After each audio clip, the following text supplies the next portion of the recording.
글래머 좋아. 글래머 안 좋아? 좋아요. 글래머 좋아. 그때 글래머를 발랐으면 티가 안 났을 텐데. 농사하고 어릴 때 피부가 타요. 타면 안 되죠. 미치겠다, 그러면 이거 바르면 되지 않겠습니까? 네. 맞습니다. 하하, 좋아요. 조건이 좋습니다. 그리고 품질은 제가 보증합니다. 많이 구입해 주시면 우리 스픽스가 힘을 갖는데도 도움이 된다는 말씀 드립니다.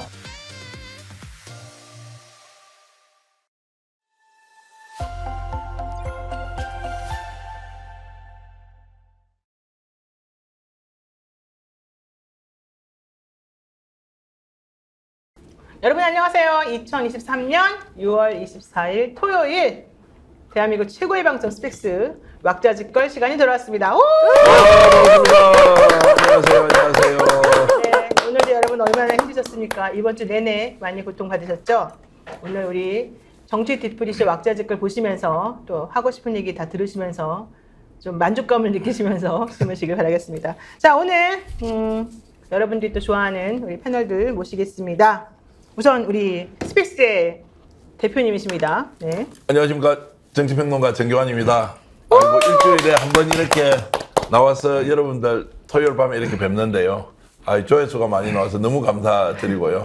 제가 사실 좀 못하긴 하지만 오늘 분발해서 조회수를 좀 더 높이는데 기여하겠습니다. 화이팅, 화이팅, 화이팅, 화이팅. 겸손히 말씀하시는지. 자, 근데 여기 아까 모서리인데 괜찮으세요? 앉으시는 거? 예, 원래 모서리 앉으면 네. 운이 없다 그러는데 네. 오늘 방송 각도를 위해서 또 특히 옆으로 앉아보니까 덩치가 너무 커가지고요. 뒤로 좀 숨어야 되거든요. 아유, 지금 막 풀 영상 보면요, 제가 너무 커요. 좀 너무 옆으로 커요. 오세요, 그러면 제가. 아유, 좀. 감사합니다. 네. 감사합니다. 아유, 모서리 앉는 게 약간 덩치 커 보이게 나오더라고요. 진짜. 아, 진짜? 아니, 네. 우리 임세현 대변인은 날씬해서 전혀 안 해요. 다리가 길어 보이던데. 자, 이제 말 나온 김에 임세현 대변인 소개 부탁할까요? 네, 안녕하세요. 스픽스의 아리수, 스픽스의 노예. 민생경제연구소 소장 임세현입니다. 아우, 감사합니다. 아니, 다 좋은데, 스펙스에 뭐야? 아리수? 아리수. 스픽스 틀면 나온다고. 아, 스픽스 아리수. 수돗물처럼 틀면 나온다고? 네. 아주 저는 영광스러운 별명이라 생각합니다. 그래서 스펙스의 노예다. 실제로 임시현 소장님은 스픽스 나오고 나서 본인이 좀 더 알려졌어요? 아니면 손해보는 게 좀 더 많아요? 아니요, 저는 스픽스 알려주지. 덕분에 진짜로 많은 분들도 알아보시고 팬들도 많이 생겼습니다. 진짜. 그러니까. 네. 네. 제 머릿속에는 노예라는 말이 확 와닿는데 하여튼 무슨 뜻인지 제가 잘 새겨보겠습니다. 네, 뭐 요즘에 임세현 대변인 활약이 뭐 엄청나서 뭐 더 말할 필요도 없고 앞으로 충성하십시오. 아, 예. 충성. 네, 자, 우리 지금 별로 표정 안 좋죠? 제 옆에 앉아 계셨습니다. 네. 예, 갑자기 카메라 보면서. 예, 갑자기 아리수라고 말씀하셔서 저는 갑자기 이제 그 스픽스의 오염수가 된 왜냐면 제가 왜? 왁자지껄 토요일 초반에 나왔다가 네. 저희가 왜 이렇게 재미가 없어라고 해서 잘려가지고 아, 진짜요? 절치부심을 한 다음에 지금 뭐 6개월 만에 그래요? 이제 6개월 만에 막타에 안 나오셨습니까? 아니, 그러니까 토요일 날 초반에 나왔다가요. 잘리고 월요일로 밀리고 이리 치고 저리 치다가 너 한번 그래. 기회를 줄 테니까 나와봐 라고 해서 오늘 나오게 됐습니다. 은평구 돌덩이 김종욱입니다. 은평구 돌덩이 네, 불광동하고 가까운. 자, 불광동, 사실은 김종욱 박사님은 화요일 날 예. 네, 제가 만났는데 그렇죠? 네네네. 네, 월요일 왁자지껄 너무 좋다. 월요일 팀에 자기는 동화되어 가고 있고 월요일 팀이 너무너무 편하다. 예. 이렇게 얘기를 하셨거든요. 왜냐면 말을 안 해도 되거든요. 말들이 많아요. 가성비가 너무 좋아서 가만히 있다가 대강 말하고 나가도 되는 건데 이제 다른 데 가면 이제 워낙 저보다 말씀을 잘하시는 분들이 많이 계시니까 이렇게 좀 주눅이 들다 나오는데 거기는 말은 많은데 말을 잘하는지 잘 모르겠어요. 그러니까 말은 많은데. 저한테는 대강 가성비 좋은 거죠.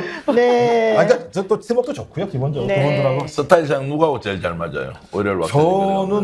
저는 박영식 앵커가 옆에서 계속 기를 불을 막 이렇게 큰 소리를 해주면 예. 오히려 제가 기를 받아서 조금 이렇게 말을 잘하게 되는 측면이 있는 것 같아서 박영식 앵커 또 그럼 또 안 읽어서 화나겠구나. 안진걸 안 읽어서 남태우 좋고요. 배우. 남태우 저 분 다- 신인규 변호사들 뒤에 피나는 분들이죠. 다 좋습니다. 다 좋습니다. 그래서 제가 여기다 맨날 이렇게 뭘 꽂고 옵니다. 고막 터질까봐.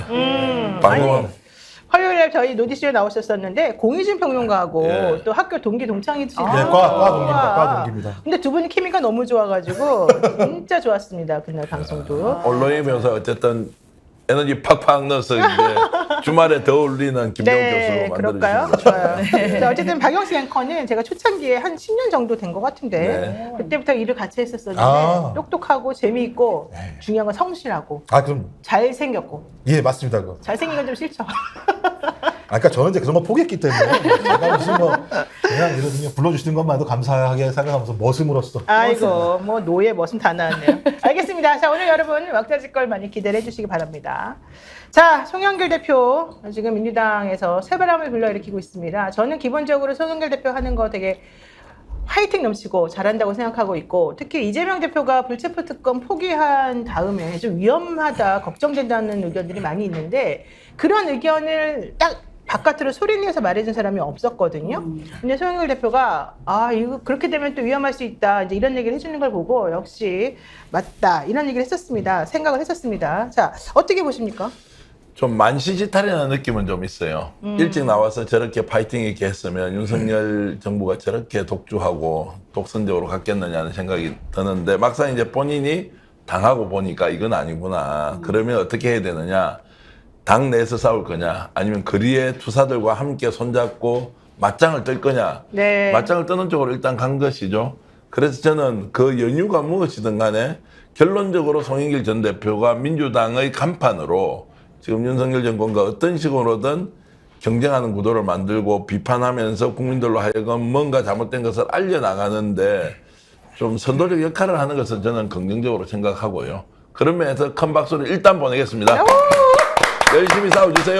아니 송영길 대표가 이렇게 파이팅 넘치게 싸우니까 민주당 지지하면서 좀 답답해했던 분들이 아 진짜 속 시원하다 네. 잘한다 이런 의견들이 많이 있어요. 맞아요. 네. 그러니까 그동안 이제 민주당에 기대했던 여러 가지들이 있었습니다. 그런데 그동안 민주당이 집권 여당처럼 행동을 했었기 때문에 지지자들과 국민들이 매우 답답했었거든요. 그럼 이제 야당으로서의 본물 좀 돌아가라. 그렇죠. 야당이 뭐냐? 어쨌든 견제하고 싸우는 게 야당의 역할인데 사실상 여기 안에서 내부에서만 다투고 싸웠지 실제로 윤석열 대통령과 치열하게 싸워본 적이 없어요. 예를 들면 바이면 날리면 사태 때를 보면 아시겠지만 바이든 날리면 뭐 계속 바꿔도 돼요. 어차피 정답은 없으니까. 네, 정답은 없어요. 네. 그 바이든 날리면조차도 우리가 날리면을 들어야 되는 이런 상황에 대해서 야당이 이걸 좀 끝까지 하나라도 불고 늘어졌었으면 이렇게 무도하게 하지 않았거든요. 그러니까 일단은 윤석열 정부와 이 국민의힘이 한번 재미를 봤죠. 야당이 물고 늘어지지 않고 끝까지 해결 안 하는구나를 바이든 날리면 때부터 이제 알아서 그 이후에 했던 짓을 보십시오. 뭐 일본에 사과를 안 해도 된다. 부터 시작해서 뭐 그렇죠. 도청도 괜찮고 그러니까 이게 야당을 기본적으로 딱 무시하고 갔던 일들이 있어서 야당을 지지하는 분들이나 당원들은 매우 답답했습니다. 왜 야당이 도대체 저렇게 못 싸우고 정부를 견제하지 못하냐? 맞습니다. 그런 역할을 이른바 이제 송영길 대표가 이제 물꼬를 한번 터줬죠. 그래서 저는 이건 매우 긍정적이라고 보고 뭐 아마 민주당 내에서도 송영길 대표의 이런 행보에 대해서 뭐 일부 찬반이 있는 걸로는 알고 있습니다만 이제는 민주당이 야당으로서 역할 좀 충실히 해달라. 라고 저는 요청드리고 싶습니다. 사실 송영길 대표 말 맞다나 불체포 특권을 포기하는 건 헌법상 특권을 국회의원이 그냥 개인적으로 포기하는 거나 마찬가지여서 저는 그건 좀 부당하다고 원래 생각하고 있었는데 어쨌든 중요한 건 야당이 이걸 포기한다 이 말이 저는 좀 많이 와닿았는데요. 민주당은 특히 민주당 내에 있는 다른 상대 국회의원, 그러니까 같은 당에 있는 다른 국회의원을 상대로 하거나 당대표한테 막 욕하는 건 진짜 용기 있게 잘하거든요. 맞아요. 근데 그분들이 정작 싸워야 될 다른 사람들에 대해서는 말 한마디를 제대로 못하고 오히려 내부 총질할 때만 신이 나는 듯한 느낌이 든단 말이에요. 근데 그걸 바라보면서 지지했던 분들이 정말 실망했고 그랬는데 송영길 대표가 그냥 차라리 나 감옥 가도 된다. 걱정하지 말고 나를 쳐라. 대신 내가 옳다는 걸 보여주겠다. 이렇게 나오니까 진짜 좋다. 게다가 이재명 대표가 나 불체포 특권 포기하면서 내가 한번 정면승부 하겠어. 검찰이 이렇게 무도하게 나를 짓밟는 거 내가 여기에 대해서 딱 브레이크를 걸어주겠어. 이렇게 말하니까 이게 훨씬 시너지가 있는 느낌이 들어요. 맞아요. 예. 네. 뭐 제 아까 말씀하신 제 동기 중에 공희준이 주로 쓰는 내용이 뭐냐면 네. 사장하고 종업원하고 맨날 싸우면 손님이 그 집 가겠냐 그렇죠. 이런 얘기를 하는 건데요. 그렇죠. 민주당 모습을 보게 되면 음식 만들 생각은 안 하고 예를 들면 종업원이 계속 사장한테 삿대질하는 상황이잖아요. 그러면 거기에 누가 가서 맛있게 뭘 먹을 생각이 있겠습니까? 맞아요. 그래서 맞습니다. 지금 많은 국민이 생각하는 건 잘 좀 싸워줘라. 그러니까 잘못하고 있는 정부에 맞서서 잘 좀 싸워줘라라고 하는 것이 시대 정신인데 네. 싸우지 않았던 거죠. 뭐 하고 네. 있는 거야라고 얘기했던 측면인데 뭐 민주당 당적인 게 아니잖아요. 네. 탈당한 전 당대표가 소위 이렇게 싸워주는 모습 자체들은 야성이 무엇인가, 적어도 이렇게 싸워야지 윤석열 정부에 맞서서 뭔가 할 수 있구나라고 하는 가능성들을 처음으로 예를 들면 보였다고 생각이 들어요. 그러니까 1차로는 그렇죠. 이재명 당대표가 불체포 특권이라고 하는 것을 포기하겠다는 얘기를 하면서 광해로 나간 거잖아요. 그렇죠. 광해로 나간 다음에 전 당대표 같은 경우는 좋아, 내가 검찰공화국이 뭔지 직접적으로 현장에서 싸워볼게 라고 하는 얘기를 한 거죠. 저는 이건 적어도 우리의 야성 또는 현 정부에 대한 분노를 가지고 있는 국민들에게 어떤 새로움을 좀 줬다고 생각을 해요. 저 그렇다면 여기에 맞게 가야 된다. 근데 말씀하신 것처럼 가되 개인의 문제가 아니라 국민 전체가 어떤 방향으로 가고 싶어 하는지, 특히 60% 정도 윤 정부의 국정 운영을 반대하고 있는 국민들이 어디로 가고 있는지 잘 살펴가면서 네. 그 길에 앞서서 잘 싸우면 전 그게 우리 민주당 과거에 야당 시절에 걸어왔던 길 아닙니까? 맞습니다. 그 길을 잃어버리니까 예를 들면 많은 분들이 또 욕을 하고 좀 이러는 거죠. 실망하고 네. 이런 게 있는 거죠. 예전에 보지 못했던 장면인데요. 지금 송영길 전 대표가 거리의 투사 이런 이미지가 원래 아니었잖아요. 네. 최근에 이렇게 싸우는 걸 보니까 뭐 일부에는 표명하는 분들이 뭐 다급해진 모양이다 이렇게 하지만 네. 실제로는 그런 계기를 통해서 이게 검찰이 어느 정도 포괄적으로 하고 있는지 부당한지를 알려내는 이런 역할을 하니까 저도 송영길 전 대표에 갖고 있던 이미지가 많이 좀 달라졌어요. 그리고 또 한 분 김병조 의원이라고 있죠. 네. 네. 지금 뭐 비례대표인데 육군대장 출신 아니에요. 네. 이분은 뭐 국방 완전 전문가인데 이분도 굉장히 점잖은 사람이었는데 그렇죠. 최근에 지금 국방과 관련된 거, 외교와 관련된 거, 일본 후쿠시마 오염수와 관련된 이런 것들은 핵심 정보를 가져 나와서 진짜 맞짱을 뜨듯이 종려하고 싸우더라고요. 아니 그러니까 저는 김병조 의원이 잘 알려지지 않았는데, 이분이 파이팅이 있네. 육군대장인데. 네. 그러니까 물고 늘어지는 게 아니고 따질 거 제대로 따지는 거 있지 않습니까? 네. 이런 모습을 보면서 이 민주당이 과거에는 거리에 투사들만 나와서 막 스크럼 짜고 싸웠는데 이제 점잖은 사람들 나와서 싸우는구나. 또 한 분 더 있습니다. 누구요? 전현희 국민권익위원장. 이분이 이제 강남에서 국회의원을 했지만 네. 국민권익위의 자리에 우리 있는지 없는지 사실 잘 몰랐잖아요. 끝까지 지금 감사원하고 싸우고 윤석열 정부하고 맞짱을 뜨면서 혼자 아닌 거 살아남았어. 아니다. 혼자 살아남는데 네. 웬만하면 쓰러져서 도망갈 줄 알았거든요. 맞아요. 끝까지 버티고 싸운다고 하고 있으니 전현희 또 전 의원에 대한 이미지가 확 달라지는 게 이게 야당이구나. 민주당이 원래 해야 될 일은 부당한 걸 보고 제대로 다투고 싸워서 최종평가는 국민들이 해주세요 라고 하는 파이팅이었다. 네. 이런 것들을 이제 점잖은 분들이 보여주고 있다고 봅니다. 맞습니다. 자, 어쨌든 중요한 거는 싸우는 야당의 모습을 지지하는 사람들이 많다는 거, 그리고 이제는 사실 좀 정리를 해줘야 될 때라는 거, 이게 계속해서 무도하게 가는 것을 브레이크도 없이 그냥 계속 흘러가도록 놔둘 수는 없는 노릇이지 않냐, 이런 생각 해봤는데요. 자, 송영길 대표 이제 또 한 걸음 더 나아가서 라디오 방송에 나와가지고 태블릿 PC 조작설에 대해서 얘기했던 이제 변희재 대표 이야기를 인용을 했습니다. 네. 그러면서 검찰이 지금 현재 본인에 대한 돈봉투 사건도 마찬가지지만 이렇게 증거를 조작하는 것 같다, 이런 얘기를 지금 이런 취지를 말을 했거든요. 사실상 어떻게 보면은 좀 의아하죠. 사실상 문재인 정부를 가장 많이 비판했던 변희재 대표의 이러한 발언들과 이 태블릿 조작설에 대해서 제가 가장 먼저 읽고 사실 옹호를 했던 사람입니다. 그래서 그 책에 서평도 쓰기도 했는데요. 어쨌든 변희재 대표도 그 당시에 본인의 신념으로 이게 조작됐다는, 검찰은 그동안에 우리가 항상 검찰이 어떻게 증거를 조작하겠어라는 기본적인 물음이 있지 맞아요. 않겠습니까? 그래서 그런 정보들이 당연히 맞겠거니 했는데 들여다보니 이게 조작으로 매우 의심되는 정황들과 증거들이 있었고, 실제로 그게 포렌식으로 복구를 하니까 실제로 의심되는 정황들이 너무나도 명백하게 나와 있는 거예요. 그래서 저도 이 의견에 동참을 하게 됐었습니다. 그래서 한동훈 장관이 이렇게 이야기하죠. 야당도 거들떠 안 보는 허위 괴담이다라고 이제 축소를 해버렸는데요. 네, 맞아요. 그렇게 허위 괴담을 하면 변희재 대표에 대해서 고소 고발하면 됩니다.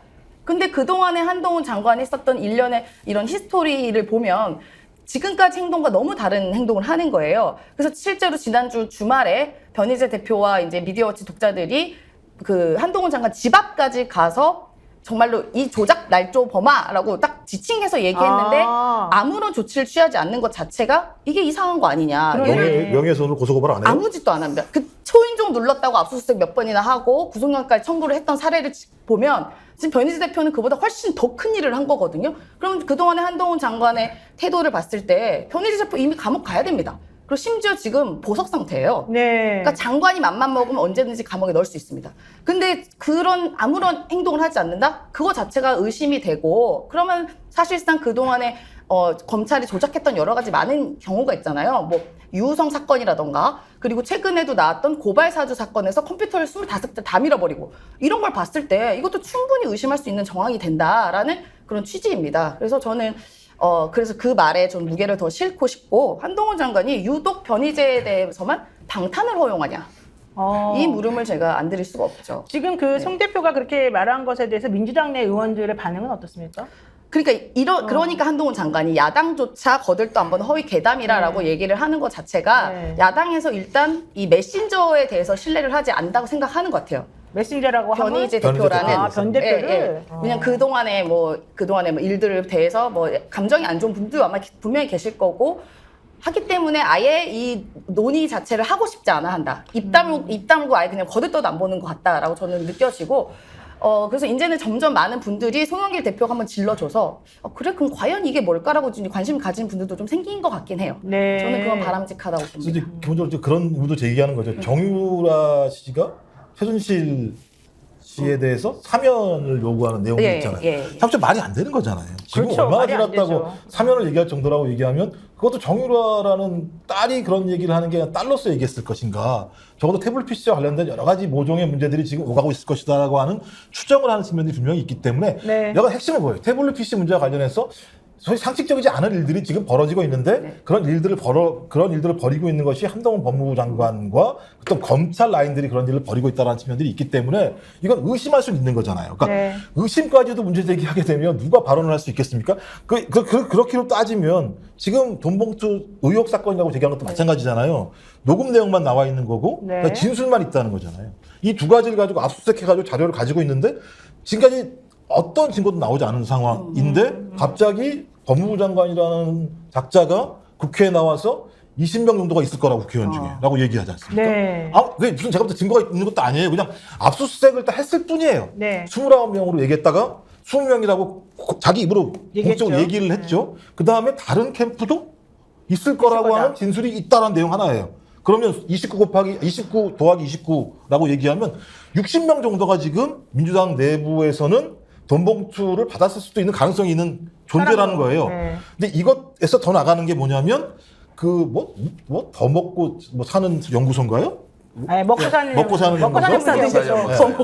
이제 영어식으로 표현하게 됩니다. 이제 거기도 보면 갑자기 이제는 밥 먹은 것까지 가는 거예요. 그러니까 별건에 별건으로 가는 상황이면 왜 검찰이 이렇게 수사를 해야 되는 거지? 이렇게 막대한 중대한 범죄라고 얘기했으면 굳이 밥 먹는 영수까지 건드릴 필요가 없는 거잖아요. 그렇죠. 제가 볼 땐 이건 검찰 내부에서 이 문제를 확대 재생산하려고 하는 움직임이 분명히 있다라고 판단하는 거고 그럼 확대 재생산하는 게 증거 조작하는 거잖아요. 그리고 달리 어떻게 설명할 수 있는지 잘 모르겠어요. 근데 이 내용 가지고 민주당에서 말씀하신 것처럼 변희재 대표의 과거 이런 것 때문에 믿겠다 못 믿겠다의 문제는 자기의 관념의 문제인 거지 구체적으로 들여다봐야 되는 거죠. 그래서 만약에 공권력이 그리고 국가의 세금을 받는 검찰 조직이 만약에 그런 행위를 했다고 얘기하면 진짜 그야말로 국정을 논단하는 거잖아요. 바로 잡아야 되는 거죠. 맞습니다. 그러니까 진짜 오늘 또 그런 얘기도 하더라고요. 송영길 대표 예전에는 그 한동훈 장관하고 윤석열 대통령이 당시에 수사했을 당시에는 태블릿 PC에 대해서 훌륭하다, 참 증거 능력이 다 넘친다, 이런 식으로 얘기하더니 갑자기 요즘에 왜 변 대표랑 다니면서 그런 얘기 하냐 이러면서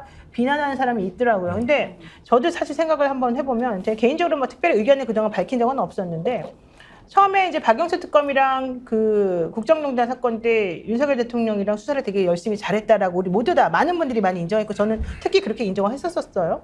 그리고 아까 말씀하신 것처럼 그러기 때문에 당연히 검사가 이걸 조작했을까? 조작한다는 건 상식적으로 생각할 수가 없는 부분이고 특히 특검인데 그리고 이 박영수 특검이나 윤석열 총장이나 당시 제가 잘 알던 사람들이기 때문에 정의로운 사람이라고 생각을 하고 있었기 때문에 당연히 그건 말이 안 된다고 생각했어요. 근데 지금 이 PC가 두 개잖아요. 하나는 이제 JTBC에서 나온 PC가 하나가 있고 하나는 장시호 씨가 낸 PC잖아요. 근데 지금 변 대표가 얘기하는 건 장시호 씨 관련된 두 번째 PC잖아요. 저는 그래서 처음에는 그런 것에 대해서 신경을 안 쓰고 있다가 이제 변 대표랑 방송을 같이 하면서 이제 얘기를 들어보니까 뭔가가 이상하다는 느낌을 제가 받았고 그 이후에 계속해서 이 일련의 이 법무부 장관이나 대통령이나 이 특검 수사 관련된 내용을 여기저기서 들어보니까 뭔가 좀 내가 모르는 부분이 있는 것 같다는 느낌이 드는 거예요. 그래서 아까 임세현 대변인 말한 것처럼 처음에 아무 생각 없이 있다가 이제 제가 차근차근히 들여다봤어요. 솔직히 말해가지고. 그랬더니 진짜 허술하고 뭔가가 이상한 부분이 분명히 있는 거예요. 근데 그 부분에 대해서 내가 직접 이 수사 관련된 증거나 자료를 본 적이 없기 때문에 함부로 말을 할 수는 없었어요. 그랬는데 이제 변 대표가 정말로 한동훈 장관에게 여러 가지 PC 관련된 내용을 계속 주구장창 얘기하는데 한동훈 장관 아무 말도 안 하는 거예요. 그러니까요. 아무런 반응도 안 하고 그러면서 오히려 주변에 있는 다른 사람들만 입을 막으려고 하는 거예요. 변 대표에 대한 얘기는 안 하고. 그래서 그것도 참 이상하다고 생각을 했는데 이번에 송 대표가 이제 한국에 돌아와가지고 변 대표랑 손잡고서 그 활동을 하는 것을 보고 아 송영길 대표도 변호사 출신이거든요. 이분이 그렇게 그냥 함부로 말할 수 있는 사람은 아니고 네. 게다가 당대표 출신인데 함부로 또 이렇게 했겠느냐 이제 이 생각이 드는 거예요. 근데 아침에 제가 뉴스토마토에서 방송하면서도 그 얘기를 간단히 언급을 했더니 여기에 대해서 비판적인 시각을 가지는 사람들의 얘기는 이거더라고요.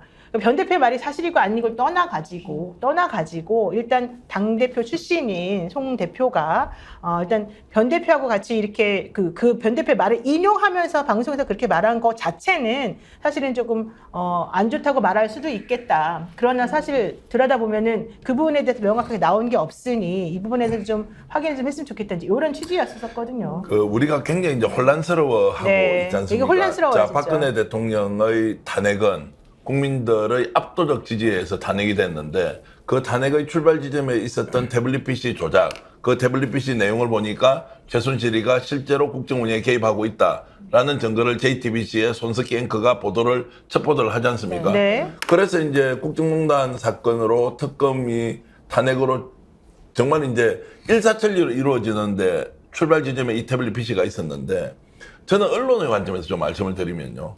자, 그 당시에는 우리가 믿음의 영역에서 그것이 조작되지 않았을 거라고 우리는 판단했을 수 있잖아요. 그렇게 해서 그 수사의 속도가 엄청나게 가속화되고 박근혜 탄핵으로 이어졌는데 어느 누군가가 이걸 확인해 보니까 그게 조작이 됐더라. 예. 그래서 다른 것은 다 탄핵의 사유로 인용이 됐지만 요 내용은 조작이 됐다고 그 당시 문제 제기가 됐거든요. 네, 맞아요. 그러면 이게 증거로 채택이 안 돼요, 이게. 네.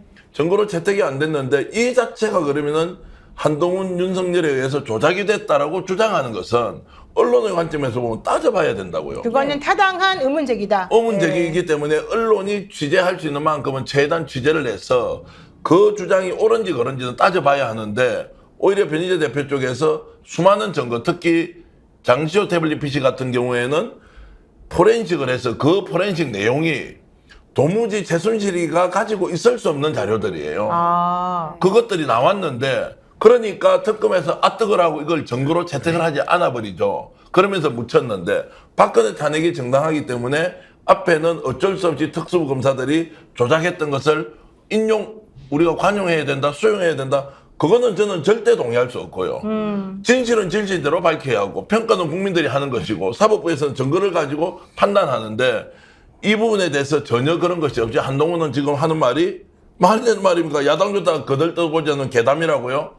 아, 이 사람은 원래 어느 주소에 살았는지 개인 주민등록 초본만 해도 조사시켜가지고 압수수색까지 다 했는데 자기 집 앞에 데모를 하고 깽가를 치고 있는데 그대로 놔주고 있으면서 야당 좋다 거들떠보지 않는 괴담이다. 무슨 이야기 하는 거예요? 그게 조작됐어요? 안 됐어요? 우리는 언론인 출신으로 물어볼 수 있다고. 그렇죠. 조작이 안 됐다는 것도 본인이 조작 안 됐다고 이야기해. 그럼 따져보자고, 증거를 가지고. 저는 이제 그런 면에서 진실을 향한 이 싸움에서 변희재 대표가 하고 있는 것은 충분히 정당성이 있다. 저는 그렇게 보고 있습니다. 이게 제가 이제 법적인 관점에서 말을 해보면 이 태블릿 PC가 문제가 되면 두 가지 측면에서 확인해 볼 수가 있어요. 하나는 장시호 씨가 준 거라니까 장시호 씨가 그러면 잘못된 거를 줬을 수도 있잖아요. 네. 검찰은 아무런 그걸 관여를 안 했어도 어쨌든 받은 것 뿐이니까. 또 하나는 장시호 씨하고 뭔가 모종의 딜을 해서 이 검찰이나 수사기관에서 거기다가 뭔가 가미했을 수도 있는 거예요. 지금 변희재 대표가 말하는 거는 두 번째 걸 지금 얘기하고 있는 거 아닙니까? 두 번째 거는 확실한 증거가 있다는 거고 그렇죠. 첫 번째는 JTBC 보도가 석연치 않고 그것도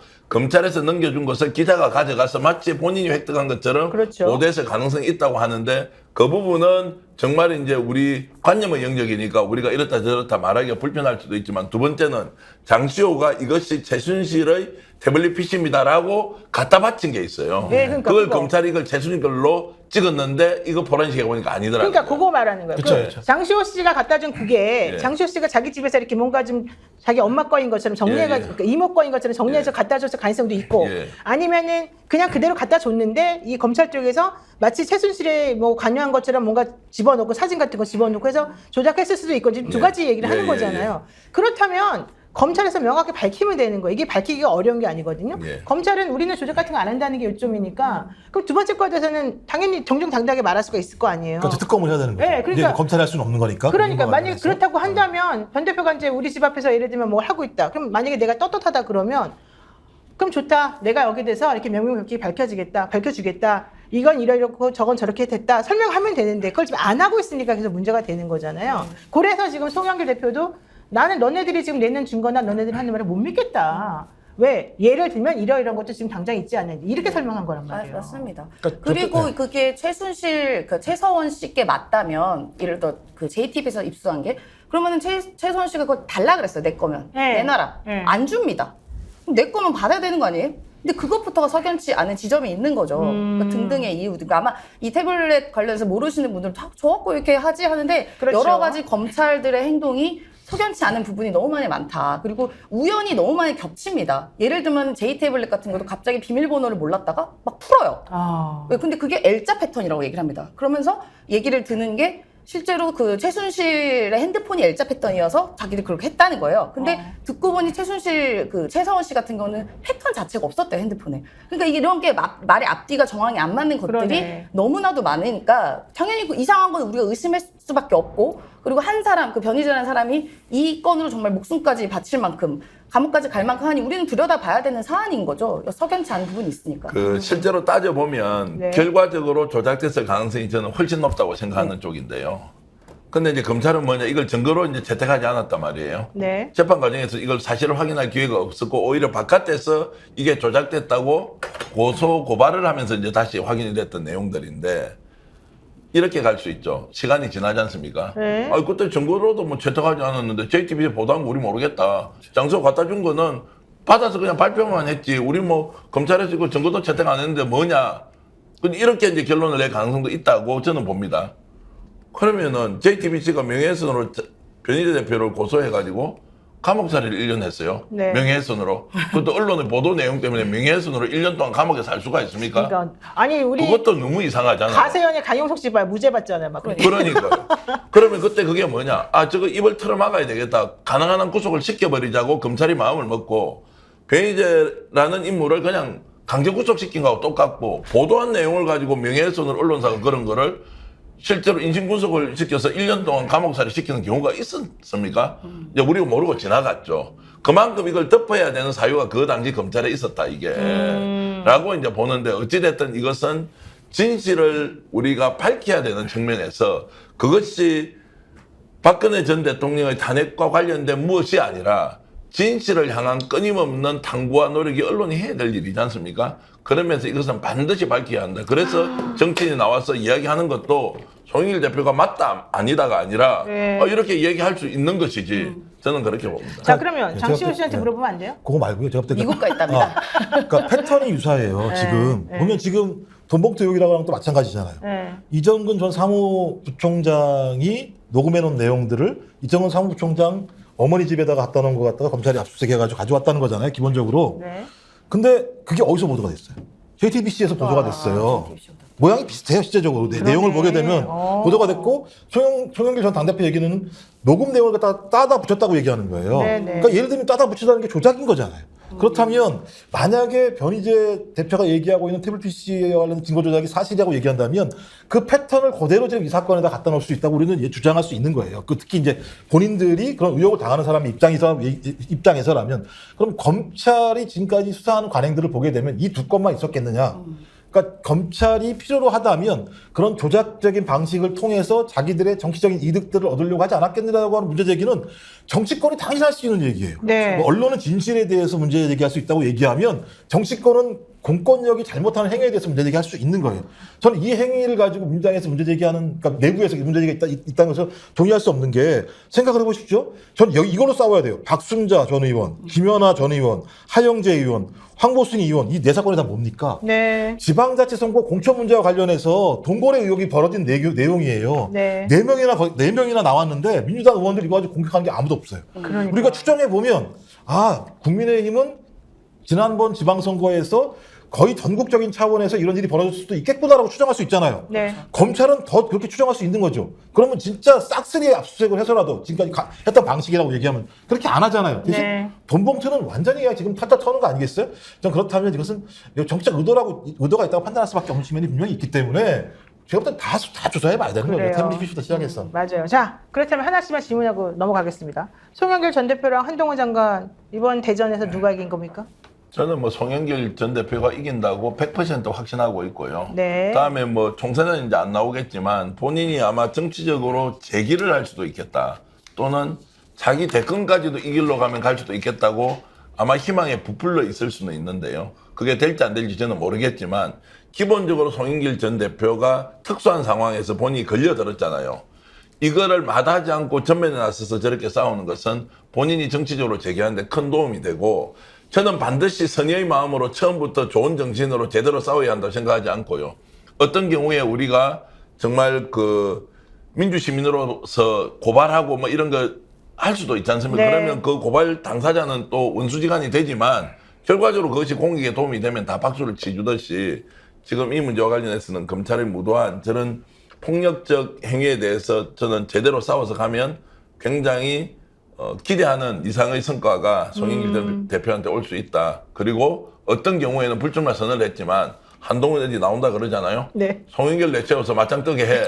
이런 진짜 여론이 일어날 수도 있다. 전략적으로. 그렇죠. 네. 그렇게 해서 네. 제대로 한 판 붙어서 이렇든 저렇든 내년에는 평가의 날을 맞아야 한다. 이렇게 저는 봅니다. 임 대변인 어떻게 보십니까? 저는 이제 지금 송영길 대표가 어떻게 보면은 586의 엘리트 정치인의 이미지였는데, 전 이번 계기로 정말 투사의 이미지가 된 것 같아요. 그러니까 이른바 살려고 하면 죽을 것이고 죽으려고 하면 산다는 얘기가 있지 않겠습니까? 그러니까 송영길 대표가 지금은 기울어진 운동장 수준이 아니라 이제 아예 정상적인 경기장 자체가 아닙니다. 지금 상황이. 그럼 예를 들면 심판, 해설자, 경기 운영진, 심지어 관계까지도 다 저쪽이 유리한 상황에서 상대방은 아웃이 돼도 네. 실제로 세이프라고 하고 우리는 홈런 쳤는데도 파울이라고 하는 이런 정상적이지 않은 상황에서 이게 너무 비정상적이다라고 외치고 이걸 바로잡으려는 그런 노력들을 하는 것에 대해서 국민들이 아마 평가를 하실 거다라고 생각하고, 한동훈 장관은 본인의 권력과 윤석열 정권이랑 이 뒤에 숨어만 있지 본인이 제대로 된 얘기도 하지 않고 유리한 것만 얘기를 합니다. 그렇기 때문에 저는 이 싸움의 승리는 송영길 대표다라고 판단합니다. 뭐 물어보나 마나인데 잘못 물어본 것 같아요.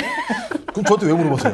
물어보나 만나는 잘 얘기하셔야 돼요. 다른 대답을 할 것 같아요, 내가 봤을 때. 아니 저는 일단 지금 이 정도 상황이면 스모킹건이 나왔을 거다 검찰에서 생각해요. 그 송영길 전 당대표 문제 관련해서 지금 수개월 동안 나오는 내용은 녹음 내용밖에 없다라는 거 하나 하고, 또 하나 전례가 있잖아요. 네, 뭐요? 과거에 돈봉투 문제 관련해서 누구죠 저기 그 국회의장 했었던 박희태. 박기태 국회의장 그 사건 관련해서 300만 실제적으로 원? 네, 재판상 생일. 딱 한 명 네. 본인이 입으로 얘기한 사람 외에는 걸린 게 없었다는 생각이 들기 때문에 저는 어떤 형태로든지 이 문제와 관련해서는 지금까지 이런 상태가 벌어지는 건 검찰도 증거를 가지고 있지 않다라고 저는 생각하고요. 네, 생각하고요. 근데 권투를 할 때요 주먹으로만 쳐야 되잖아요. 근데 검찰이 발로 치고 있잖아요. 네. 그럼 뭐 막 싸우는 거죠. 왜 우리들만 그 권투 장갑을 끼고 있으니까 주먹으로만 싸우라고 네. 하냐고요. 발로 싸우고 하는 거지. 발로 치는데 그럼 가만히 있어요? 그럼 교수님들 이제 발로 싸울 거예요? 발로 치면서? 같이 오시죠. 저는 입으로 싸우자. 입으로. 알겠습니다. 아, 최근에 좌우진 앉은 오시죠. 거 오시죠. 좌우진 듣겠어요. 아니, 내가 나오라 그래가지고. 그래서 답이 뭐예요? 누가 이기냐고요? 말씀드렸잖아요. 송영길 전 대표가 이겨야 한다고. 이겨야 한다. 이해한다. 저는 그런 과정에는 발로 써야 된다고 발로 써야 된다? 네. 아, 지금 말로 싸우는 교수님은 이겨야 한다. 당이론으로 들어가요. 우리처럼 뭐 현장 이긴다. 그렇지 현장 뛰는 우리 선수들은 끝났다 이렇게 보는데. 알겠습니다. 저희들 종편에서 열심히 싸우고 있습니다. 조편 잘린 사람 여기 하나 있습니다. 아, 이거 종편 이런 거 언급하지 마세요. 정말 네. 출연에 영향 올 수 있어요. 자, 다음 이슈 넘어가겠습니다. 아, 이런 기사가 하나 나왔네요. 이번에 윤석열 대통령이 뭐 킬러 문항 운운하면서 계속해서 지금 이 수능을 융단 폭격하고 있는데 갑자기 이 탐에 왜 그런 말이 나오는지 이런 얘기 나오잖아요. 그랬더니 중앙일보에서 이런 얘기를 합니다. 좌파 사교육 장악했다는 여. 알고 보니 정청래 정봉주 학원장 출신이더라. 학원장이라고 하면 결국 사교육을 한다는 그런 거였잖아요. 근데 그럼 혹시라도 이 사교육이라고 하는 건 결국 이제 돈, 뭐 이번에 일타 강사들 이제 막 그 융단 폭격하는 거 다 보게 되면 혹시라도 이 교육 시장에서 이 뭐 자본이나 이런 것들이 좀 혹시 내년 총선 전에 어느 쪽으로 좀 쏠릴 거를 걱정해서 뭐 이런 얘기를 미리 지금 이렇게 방어막처럼 쳐놓는 거 아닌가 막 이런 얘기가 나올 정도로 좀 기사가 간헐적으로 나오고 있어요. 이거 어떻게 보세요? 야, 근데 이제 나가도 너무 많이 나가가지고 나간 거예요? 이거를 지금 듣고 있는 국민들은 이게 무슨 말이야? 네, 무슨 말이죠? 왜 좌파가 사교육을 장악했어? 뭐 이제 이런 뭐 궁금증이 바로 들 텐데요. 설명을 간단히 하면 과거에 이제 학생운동하는 사람 밥 먹고 살 게 없으니까 취직이 안 되니까. 취직이 안 되니까 아예 그 뭐 블랙리스트 올려놓고 뭐 취업을 할 수도 없고 이런 상황에서 이제 학원에 강사로 많이 나갔지 않습니까? 그랬죠. 근데 뭐 똑똑한 사람들이 강의 잘하고 아이들한테 성적 올려주고 이러면서 이름을 얻었던 분들이 많죠. 그 오래된 이야기인데 그 이미 지금 90년 되면 한 20년, 25년쯤 된 이야기를 지금 끌고 나와가지고 25년 전에 알고 보니 좌파가 사교육 시장을 장악했는데 알고 보면 그때 우파가 직장을 못 얻게 해가지고 좌파가 밥 먹고 산다고 학원 강사한 게 단데 그걸 알고 보니까 정청래 의원도 학원 뭐 선생님 출신이고 정봉주 전 의원도 선생님 출신이다. 그래서 뭐요? 어떻게 해야 돼요? 그래서 좌파가 장악했다고 25년 전부터? 말이 되는 소리예요? 그러니까요. 그러면 지금 뭐 현우진 선생이나 그러면 유명한 그 국사 선생님 이런 분들이 다 좌파예요? 네. 그 좌파가 그러면 뭐 시계도 뭐 1억짜리 1억짜리 차고 다니나? 그 말이 되냐고. 맞아요. 그러니까 논리로 국민들에게 설득을 하려면 제대로 된 근거를 가져와서 이야기해야 되지. 무슨 25년 전에 있었던 그 학원 강사 출신 정치인들을 놓고 좌파가 사교육 장악했다. 이런 논리를 가지고 어떻게 이 국면을 모면을 하겠어요? 대통령이 말 잘못했으면 말 잘못한 걸로 끝내지. 왜 가만히 있는 25년 전 이야기를 꺼내냐고. 그러니까요. 아니 그러면 그 출신이 문제면 예를 들면 저는 증권사 출신인데 증권 시장 박살 낼 겁니까? 뭐 말이 되는 얘기를 해야지. 그러니까 대통령이 실언을 했으면요 주변에서 이거는 뭐 그냥 얘기하다가 아이디어 처럼 나온 거다라고 말을 해야지. 오히려 대통령이 입시 전문가라서 그렇다. 대통령이 그동안 고민이 많았다. 대통령이 사실 지시했었는데 그게 이행이 안 된 거다. 그럼 말도 안 되는 논리를 얘기를 합니다. 근데 본인들끼리도 말을 제대로 맞춰야죠. 이게 킬러 문항 없앤다 뭐 얘기를 하는데 저는 이 킬러 문항이란 것도 이번에 대통령이 이 말씀하시면서 저도 이제 알았어요. 이 킬러 문항이라는 게 있구나. 그러더니 나온 얘기가 킬러 문항 없애라는 게 아니다. 준 킬러 문항 만든다. 이게 뭐 하자는 짓이에요? 그럼 도대체 이 피해는 도대체 누가 가져갑니까? 지금의 45만의 수험생과 그 가족들이 지금 이 혼란스러운 상황을 맞이하고 있는 건데 그거에 대한 고민은 전혀 없습니까? 그러면 사교육 없애겠다고 했어요.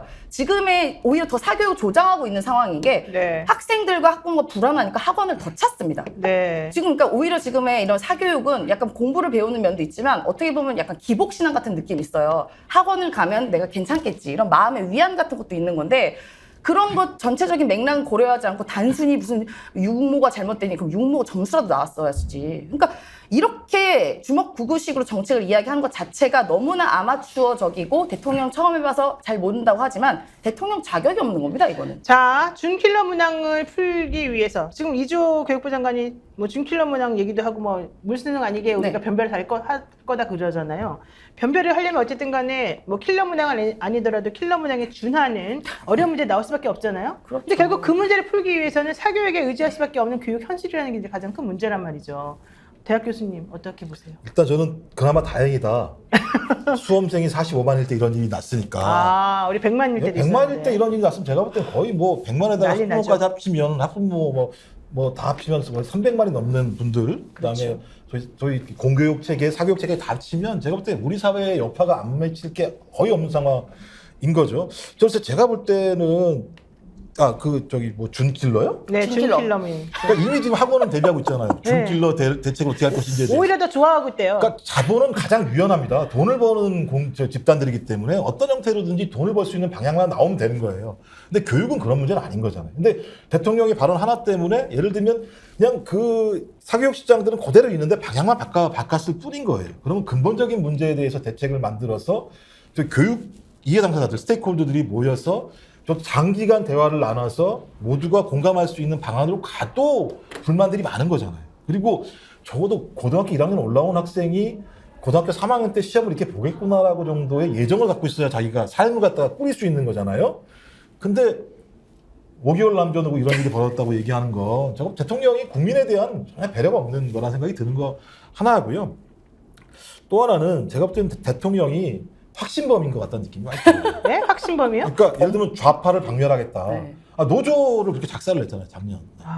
작년에 노조를 다 작사를 냈고 이번도 마찬가지입니다만 소위 사교육 시장을 장악하고 있는 것이 소위 586 운동권 출신들이 장악을 하고 있다라고 생각을 할 것이고 그런 얘기들을 제가 볼 때 누군가 옆에서 얘기를 했겠죠. 자, 이 소위 586들이 사교육 시장을 장악해서 킬러 문항이라는 거 갖다 계속 압력을 넣어서 소위 자기들의 사교육 시장이 아니면은 이 문제를 풀 수 없는 메커니즘을 만들었습니다. 그러면서 이런 문제 한번 봐보세요. 이 문제 어떻게 풀겠습니까? 라고 얘기를 하는 그래? 이런 좌파들이 이런 일을 벌이고 있구나 생각을 했을 것 같고 그러니까 예를 들면 저는 본인이 그런 어떤 검사 시절 이후부터 언제부터 만들었는지 모르겠습니다만 오랫동안 어떤 진짜 그야말로 61일을 수사를 했건 조국 전 장관을 수사했건 수사 과정에서 본인이 얻은 확신은 좌파를 방별해야만 나라가 잘 갈 수 있다라고 하는 자기 확신에 따라서 자기 마음대로 사안마다 저희 그 입을 통해서 방향을 다 바꾸는 거잖아요. 네. 이걸 우리는 과거에 뭐라 하냐면 독재라고 표현했어요. 달리 표현할 방법이 없습니다. 이게 독재였던 거거든요. 근데 본인이 그걸 지금 유사독재 같은 방식으로 21세기 펼치고 있는 거예요. 근데 누구도 제어를 못하고 있죠. 왜? 그 참모들이라는 작자들은 충성 경쟁만 벌이고 있잖아요. 네. 야, 이주호 교육부총리 2번이나 해놓고 저보다 교육 문제를 더 잘 아시더라라고 얘기하는 상황. 그다음에 수사를 하면서 교육을 알았다라고 하는 박대출 정책위장의 발언 이런 발언들을 보면서 야, 이 사람들은 어떤 사고방식을 가지고 국정을 운영하고 있지?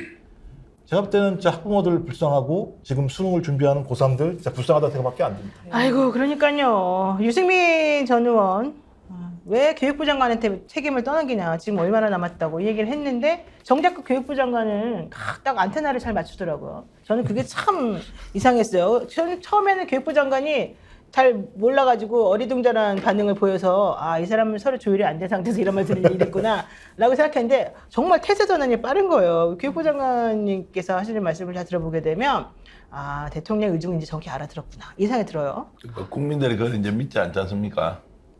스스로 생존하기 위해서 어쩔 수 없이 대통령 코드에 맞추는 것 이해 못하는 바는 아니나 국민들 신뢰는 전혀 받을 수 없을 것이다. 다들 말장난하면서 지금 이제 피해 가잖아요. 그러면은 킬러 문항 다음에 중킬러가 있으면 그다음에 약킬러도 있어요. 나중에 F킬러도 있나? 아니 뭐야? 이걸 구분을 어떻게 하냐고. 구분을 누가 하냐고 그걸 최종적으로 모기들 작살 나겠네. 올여름에 모기들 작살 나겠네. 풀어보면서 이게 킬러인지 중킬러인지 F킬러인지 F킬러 들고 들어가야 돼. 그러니까 이거를 네. 그래서 지금 킬러 문항 없애고 중킬러 만들어서 하겠다.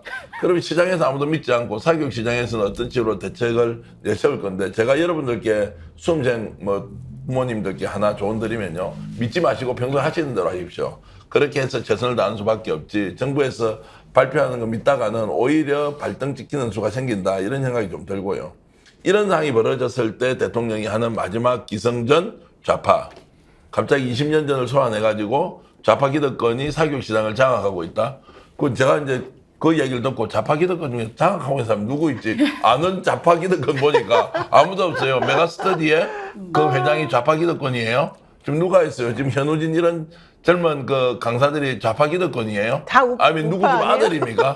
우파가 아니고 극 우파지. 제가 봐서는 네. 모든 것은 노력한 만큼 돈 벌 수 있고 돈 벌었기 때문에 내 마음대로 써도 되고 나는 세금 냈기 때문에 당당하게 여러분 앞에서 내가 뭘 입고 있고 뭘 샀는지 우리 집이 무엇인지 공개 다 해버리잖아요. 네. 이게 좌파의 이미지가 있습니까? 나는 오히려 미국의 초부자들 있지 않습니까? 이 사람들이 막 수십만 평 집을 가지고 자기 집을 막 소개하고 수영장 5개 있는 이런 느낌이 들어서 요즘 젊은 세대는 확실히 우리하고 다르구나. 세금 냈으면 당당하게 내 돈이라고 여기 많이 쓰는구나. 그렇지. 예. 그리고 사교육하면서 이 사람들이 뭐 강의료를 100만, 200만 받는 것도 아니잖아요. 네. 열심히 해갖고 전국에 있는 많은 학생들이 적은 돈으로 인강을 다 듣도록 해서 그 돈을 지가 다 모아서 쓰는 건데 거기에 대해서 옳다 그러다 이전에 지금 이게 좌파하고 연결해서 하고 있는 이 정부의 이 궁색한 논리가 참 안타깝다는 생각이 혹시 그분들이 나이가 50대 중반이신데 돈을 많이 버셔가지고 성형수술하고 피부 땡겨가지고 그렇게 하셨을까요? 위험한 말씀을. 왜 이러시는 거예요? 아니 근데 이게 뭐 킬러, 준킬러 그러고 그런데 그럼 암살자와 준암살자가 따로 있습니까? 뭐 준을 자꾸 갖다 붙이는지 모르겠고 자유 좋아하시잖아요 대통령께서. 그럼 자유시장 경제에서 자기 능력대로 돈 벌고 세금 내는 게 뭐가 문제인 거죠? 그러면 네. 예를 들어 손흥민 선수나 이강인 선수 연봉 몇백억씩 받지 않습니까? 좌파예요. 그거 문제입니까? 그거에 대해서? 그리고 실제로 강의 이 시장은요, 되게 치열해요. 그래서 하나만 삐끗하면 되게 퇴출되거든요. 그러면 거기까지 올라온 그 선생님들은 이 시장 경제에서 살아남은 사람들입니다. 그러면 그만큼 능력이 된 거고 학생들이 인정하는 건데 그거를 마치 100억 번다고 범죄자 취급을 한다? 그러면 전관 비리했었던 변호사들 몇백억씩 받으면 그거부터 문제 제기하셨어야죠. 알겠습니다. 자, F킬러 얘기까지 잘 들어봤는데요. 아, 이게 50억 뭐 이렇게 지금 뇌물로 받고도 그것도 뭐 정당한 그 노동의 대가라고 하는데 아무것도 일도 안 하고 애가 그 어느 집에 취직애가 50억 받았지 않습니까? 네. 그것도 제가 이번에 100억 번 거 가지고 물론 불편해하는 사람도 있겠지만 그 돈 많이 버는 거 가지고 욕하는 거 보니까 그럼 이재용 삼성 회장은 그냥 아버지 잘 만나가 재산 지 10조 된 거 아니에요? 네. 그럼 그것도 좌파가? 뭐야? 좌파라고는 할 수 없죠. 어쨌든 그렇게 하고 그다음에 거기는 SK도 또 그렇고. 가족들은 상속세 낸다고 그 대출한 돈에 이자만 해도 1년에 2천 몇백씩 내잖아요. 그것은 그 돈의 형성이 어떻게 됐는가 이 정당성에 대한 논의를 해야 되지. 야, 너 아이들 가르쳐가 100억 벌어서 너 나쁜 놈이야? 좌파야? 그렇게 하면서 그 사람들 남도질하면 그럼 고집 아들 자식들은 다 돈 안 벌고 가장 가난하게 살라고 이렇게 부모가 교육하는 사람들인가요?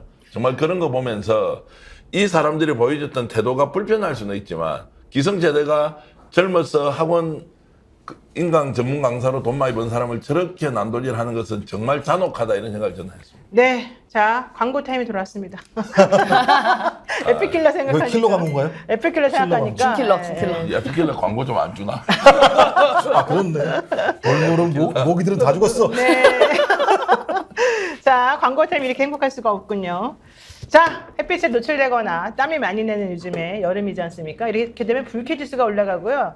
피부가 간질간질한 느낌이 솔직히 많이 든단 말이에요. 이래서 이런 분들을 위해서는 이 쿨 제품 스프레이가 사실은 인기라고 하고요. 그런 제품이 있으면 피부 진정 효과도 있으면서 기분이 상쾌해진다고 합니다. 저희가 그래서 피부 진정에 특화된 그리고 자극적인 쿨링 성분이 없는 이런 제품을 저희가 만들어 왔습니다. 한번 보여드릴까요? 글루타셀이라는 제품인데요. 네. 써보니까 너무너무 좋아서 제가 이렇게 냄새도 오. 아주 괜찮고요. 네. 향수 같은 느낌이 예. 요 우리 PD가 지금 톡톡 두드리면 효과지인데 저는 원래 이게 문대는 게 더 효과가 있던데. 문대는 게. 저도 한 번만 세례를 받게 네, 해주세요. 한번 해드리겠습니다. 세례를 쭉. 아, 우리 이거 임대인은- 시원하다. 시원해요? 저는 실제로 피부에 아토피가 있어요. 진짜 그러네. 글루타셀 이 좀 회사가 이거 보고 지금 사네. 엄청 오. 여름철 피부 진정 효과가 크다고 해서 네네네네. 상당히 판매가 많이 되는 제품으로 이렇게 알려져 있고요. 좋네요. 저도 지금 시원하고 발라봤는데. 좋아요. 향이 강하지도 않으면서 좋아요. 네. 네, 아주 좋아요. 자, 이 이름이 글루타셀 썸머 스프레이입니다. 글루타셀. 여름철 피부 진정이 필요할 때 수시로 뿌려달라는 건데요. 피부 건조 같은 걸로 사실 가려움이 조금 생기는 경우들이 많고요. 뜨겁기도 하고. 네, 끈적끈적한 사람들도 많잖아요. 그래서 이런 경우에 이걸 그냥 아무데나 뿌려주게 되면은 자극이 없이 피부가 아주 안정하고 뽀송뽀송해진다는 겁니다. 이건 일반적인 미스트하고 다르다고 합니다. 미스트는 그냥 이렇게 수분감을 주기 위해서 샥샥 뿌리고 나면 좀 있으면 금방 말라버려서 소용이 없는 것인데 민감한 부위에 가깝게 뿌린 다음에 톡톡 두드려 주시는 거예요. 이렇게 톡톡톡톡. 그리고 우리 전기현 평론가 말한 것처럼 문대도 됩니다. 이렇게 문대도. 자, 여름용 썸머 글루타셀은요, 2월 한 달간 저희가 33%나 할인해서 여러분들한테 선보이는 이벤트 상품입니다. 부담 없는 가격으로 여름에 피부가 민감해지는 분들께 꼭 권해드리는 제품인데요. 자세한 이벤트 정보는 유튜브 아래에 더보기가 있으니까 그걸 눌러가지고 참고하시면 됩니다. 자, 여성분들, 남성분들도 마찬가지잖아요. 남성분들은 간지러면 좀 긁어버리죠. 네. 그러면 피부가 이렇게 손톱 같은 걸로 긁히면서 이 피부 껍데기가 벗겨지고 상당히 안 좋거든요. 남자들도 피부를 소중하게 생각해요 요즘에는. 그런 것 같아요. 네. 예. 어디 한번 볼까요? 이 정도는 뭐. 긁으실 것 같은데. 네. 자, 글루타셀 이 서머 스프레이 쿨 제품 반드시 한번 써보시기 바라고요. 자, 두 번째 말씀드리겠습니다. 여러분들 보험 어떻게 가입하시는지 뭐 안 물어봐도 뻔하지만 그래도 제가 다시 한번 여쭙겠습니다. 여러분들의 경제 사정이라든가 추후에 중간 어느 정도까지만 불입하고 그만둘 거라는 예측을 하면서 뭐 꼼꼼히 따져보고서 보험 가입한 사람 별로 없지 않습니까? 그러다 보면 항상 보험은 그냥 아는 사람한테 뭔가 좀 도움을 주기 위해서 내가 해주는 거지 나의 노후를 하는 건 아니다 이런 생각이 좀 들어서 속상하기도 하고 아깝기도 하지 않습니까? 더 착한 보험에서는 그런 얘기를 쏙 들어가게 해줍니다. 우리들의 경제 사정이라든가 실제 이 제품이 이 상품이 필요한지 아닌지 꼼꼼히 따져가지고 여러분들을 1:1 맞춤형 컨설팅을 해가지고 여러분들에게 적극적으로 어떤 거는 빼세요, 어떤 건 넣으세요, 어떤 건 하지 마세요. 다 정확히 알려드리는 겁니다. 그걸 누가 하느냐? 제가 하느냐? 아닙니다. 저는 잘 모릅니다. 더 착한 보험이라고 하는 이 착한 회사에서 이런 컨설팅을 해드립니다. 저희 스픽스에서요, 보험 점검 전문 업체인 더 착한 보험을 소개해드리는데 이 회사는 보험을 파는 회사가 아닌 거예요. 이 회사는 여러분들의 부를 창출해드리는 그런 회사인 겁니다. 자, 자동차, 화재, 건강보험 등 모든 보험의 상담이 가능한 더 착한 보험, 저희 스픽스에서 강하게 추천을 하는 건데요. 더 착한 보험을 통해서 보장을 유지하고 혹은 본인의 건강이나 이런 것들을 좀 살펴볼 수 있게끔 하고 경제적인 측면에서도 전혀 손해가 안 나게끔 저희들이 맞춰드리니까 한번 연락을 해보시기 바랍니다. 문의 전화는요 1644-1236 1236 문의 전화 1644-1236이고요.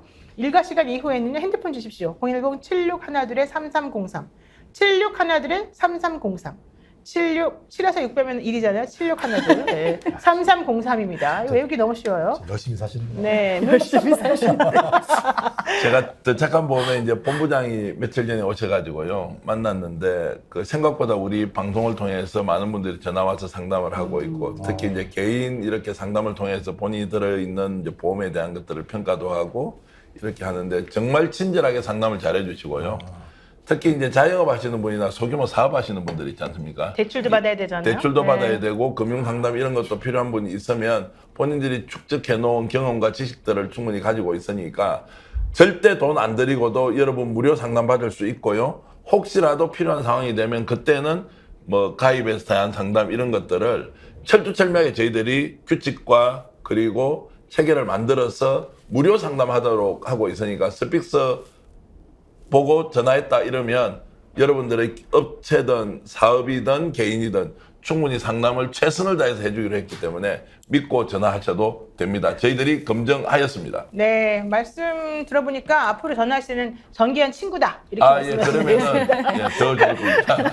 자, 일과 시간 이후에는요 010-7613-3304 저 외웠잖아요. 010-7613-3303 이렇게 문자 남겨주시면 저희들이 언제든지 여러분들한테 여러분들이 원하는 바로 그 시간에 방문 상담해드리고요. 만약에 여러분들이 와라! 가라! 이러면 그 말들 다 맞춰가지고 다 해드립니다.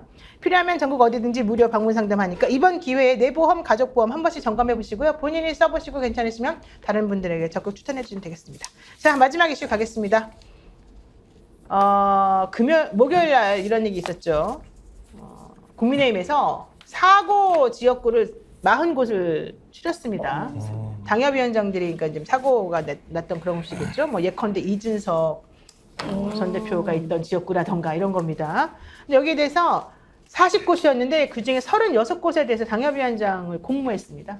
그랬는데 이준석 대표하고 태영호 전 현 의원이죠. 태영호 의원 있는 곳에 대해서는 제외시켰어요. 이거 무슨 뜻입니까? 이거 무슨 뜻입니까? 거기는 내버려두는 거죠. 건드리면 피곤하니까. 그거 뻔한 거 아니겠습니까? 아는 게 많거든. 아니 태영호 의원 같은 경우는 갈 데가 있잖아요. 어디요? 파주 얘기 나오잖아요. 파주 얘기가 나오잖아요. 강남은 그냥 갖다 꽂아박으면 되는 건데 무슨 뭐 벌써부터 누굴 집어넣겠다고 얘기하면 논란이 될 거라는 생각이 드는 것이고 이준석은 벌집이잖아요. 건들면 그 난리가 나는데 그걸 무리지 뭐 거기도 머리가 있을 텐데 아무리 뭐 그렇게 하겠습니까? 그래서 지금 이준석이 뜨거운 감자라는 거 아니에요. 계획이라는 거 아니에요. 국민의힘에서 어떻게 오늘은 뭐 그렇게 뜨거운 감자지만 저는 그 내용을 보고 더 궁금했던 것은 진짜 이준석 공천 안 주고 총선 치를 수 있나 이 생각이 들던데요. 네. 그러니까 이번에 만약 저기를 공모를 했다는 것은 안 주겠다는 결론이니까 이것은 전면전인데 다음에 그러면 시간이 지나서 이준석을 빼겠다 말겠다고 했을 때 뺐다 누굴 공천했다 그럼 이준석은 그때부터 민주당 편이 될 텐데 결과적으로 본인이 민주당 지지를 하지 않겠지만 네. 맞짱 뜨면 총선에 큰 영향이 있기 때문에 아 이준석은 지금까지 내가 이렇게 싸우니까 저 자리는 결국 비워놓구나 내가 공천받고 출마할 수도 있겠네 이런 기대감을 충분히 줬을 것 같습니다. 근데 저는 생각보다 이준석 대표가 말은 세게 했는데 지금까지 한 행동을 보게 되면 약간 꼬리를 조금씩 내려요. 네. 이게 끝까지 안 가더라고요. 지난번에 처음에 흑화하겠다 내가 막 처음에 그런 얘기 한번 한 적이 있었는데 진짜 흑화는 안 했죠. 그리고 그 이후에도 본인이 당대표에서 그렇게 그냥 무력하게 물러나가고 난 다음에 오히려 동네를 조용하게 돌아다니면서 그냥 청년층들하고 얘기나 나누고 이러다가 본인을 기소하려는 움직임이 조금 있으면 그때 조금 한 번씩 더 말하다가 이런 작전을 좀 피는 것 같아요. 제가 왜 그런지 말씀드릴까요? 네, 왜 그러는 거예요?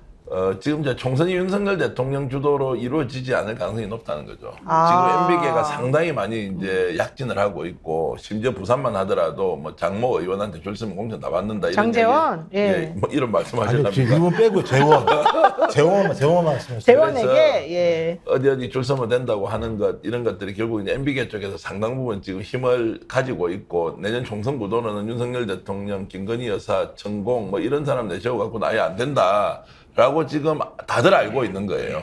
그러니까 지금 이게 총선에서 보수 정당이 어느 정도 이게 재편이 될 것인데 이런 상황에서 지나치게 윤석열 대통령 많이 싸워놓고 비판하고 이렇게 했을 경우에 오히려 공간이 좁아질 수 있고 총선에서 제대로 한번 승부를 보고 다수당이 되겠다고 마음먹으면 뭐 다양한 사람들이 결국 국힘안에 들어와야 된다고 생각을 다들 하고 있을 겁니다. 이제 그런 면에서 지금 각을 대통령과 많이 세우는 것보다는 존재감을 계속 유지하면서 총선에서 어느 정도 영향력을 발휘하는 쪽으로 나름대로 방향을 전환하고 있을 거다. 그럴까요? 네. 보수 쪽에 계셨던 분이 이야기를 하더라고요. 그 보수 쪽에 계셨던 분이 보수에 있는 어떤 분한테, 그러니까 저희가 그 단톡방이 하나가 있는데 거기서 이렇게 얘기하더라고요. 이재호 장관이 사실상 장관? 주도할 테니, 이재호 전 장관이 주도할 테니 너 이재호 장관 보면 인사해라. 그러면 너 공천 잘 받을 거다라는 얘기를 했었어요. 예. 그러니까 사실상 MB가 장악한 게 맞는 것 같아요. 그래요? 예. 그래서 실제로 대통령이요 엄청나게 무소불위의 권한을 가지고 지금 막 큰 소리 치고 하잖아요. 한동훈도 나와가지고 사실 저 수사를 하는 게 아니고 일종의 정치 쇼를 하죠. 저는 정치도 아니라고 생각해요. 쇼를 하면서 자신의 힘을 막 과시하고 하잖아요. 저게 대충 수명이 다 됐다는 표시이기도 해요. 마지막에 막 저렇게 팔랑거리면서 대단한 것처럼 하지만 실제로 지금 수사 같은 것도 지금 증거를 못 찾아가 진행을 못 시키고 있잖아요. 네. 수사력이 없는 겁니까? 애시당초 이거 수사를 잘못한 겁니까? 그것도 구분도 잘 안 돼요. 근데 계속 나와서 뻥까치고 있어요. 본인 지금 출마한다는 이야기도 있잖아요.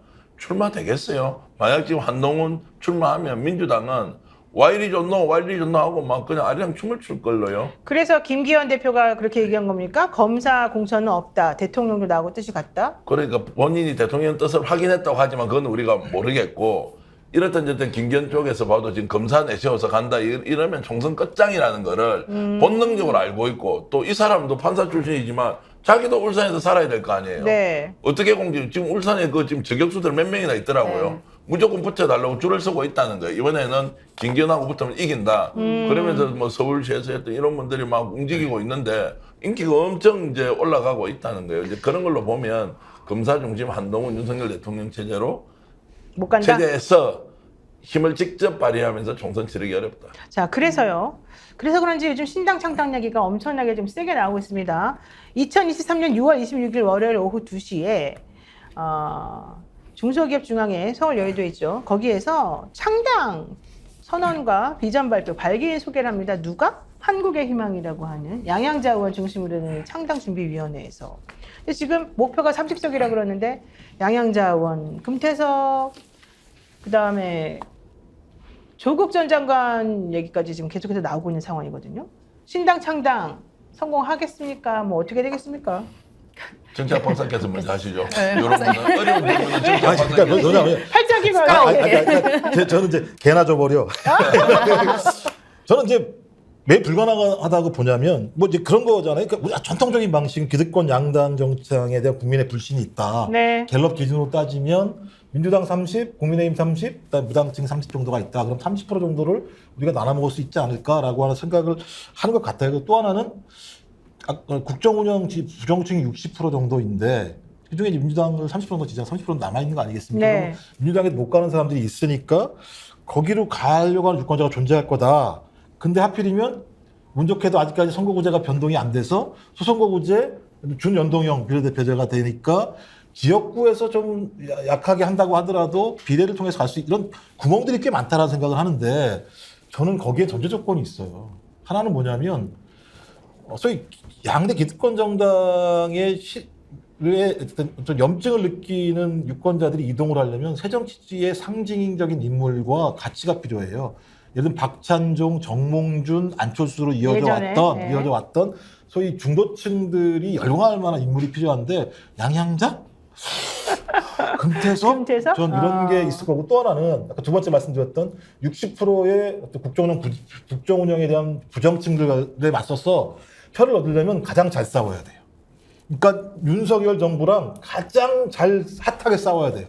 근데 양양자, 금태섭 잘 싸울 수 있을까요? 제가 볼 때는 안 될 거라는 생각이 드는 것이고 기득권 정당이 선거구제에 내버려 두겠습니까? 또 변동을 시킬 가능성이 되게 많기 때문에 저는 양양자, 금태섭 이 두 사람은 제가 볼 때 구시대 인물이라고 좀 볼 수밖에 없어요. 네. 저는 제3지대가 새롭게 뜬다면 진짜 송영길 전 당대표처럼 아싸하게 잘 싸우는 사람들을 중심으로 해서 30% 다 안 먹더라도 내가 10%, 15% 먹고 갈게 라고 하는 다부진 시대정신들을 구현하는 어떤 파이터가 필요한데 제가 볼 땐 지금 말씀하신 분들은 파이터가 없어요. 중요한 건 인물이 좀 별로라는 거군요. 신당 창당도 뭐 좋지만 네. 그 신당 창당을 주도하는 인물들이 매력적이지가 않다. 그다음에 이제 지금 이 시대정신 잘 싸워야 되는 분과 관련해서 제가 잘 싸우시는 거 아니잖아요. 그냥 그 사이를 뜯어먹으려고 하는 거 아니에요? 그 사이에 있는 것들, 남아있는 것들을. 네. 예를 들면 그러면 그거 매우 안 좋은 거죠. 네. 맛있겠나 그게?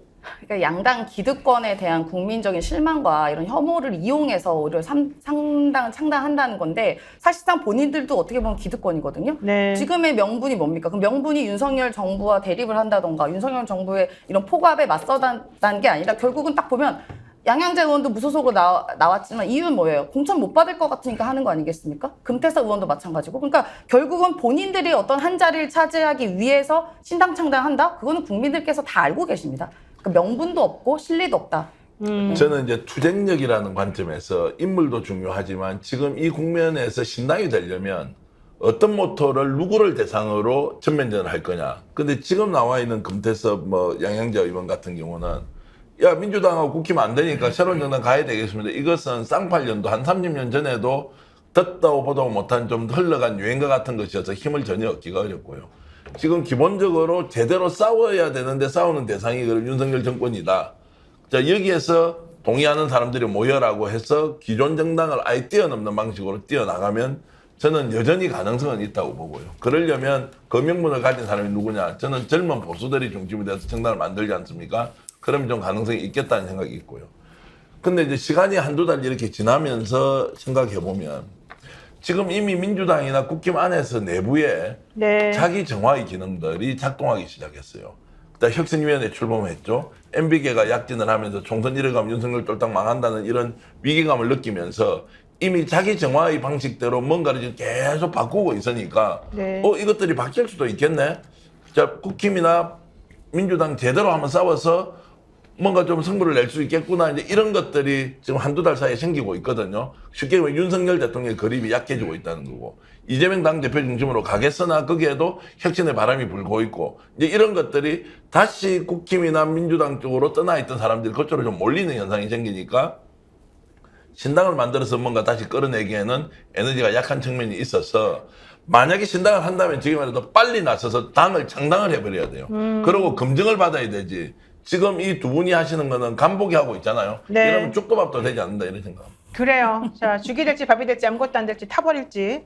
사실 저는 좀 방향이 예측이 됩니다. 네. 기대하는 사람이 별로 없더라고요. 이걸 물어봤을 때, 기대해가 됩니다. 희망차입니다. 이런 얘기 하는 하는 걸 본 역사가 없어요. 물론 제 주변에 성향들이 좀 그래서 그럴 수도 있는데 좌파. 아니에요. 저는 보수 패널이라고요. 보수 진행자라고요. 보수.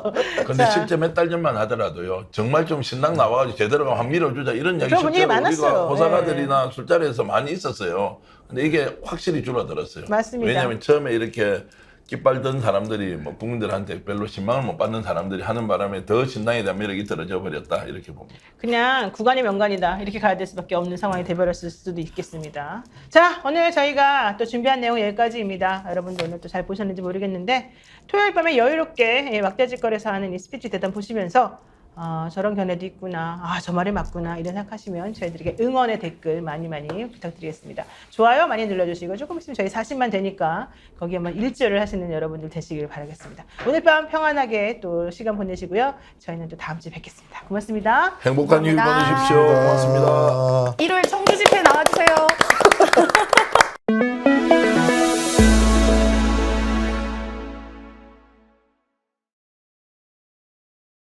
글래머 좋아. 글래머 안 좋아?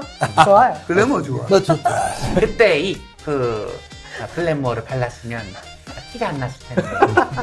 너무 샤하고 어릴 때 피부가 타요. 타면 안 되죠. 음. 그러면 이거 바르면 되지 않겠습니까? 네. 하하, 좋아요. 조건이 좋습니다. 그리고 품질은 제가 보증합니다.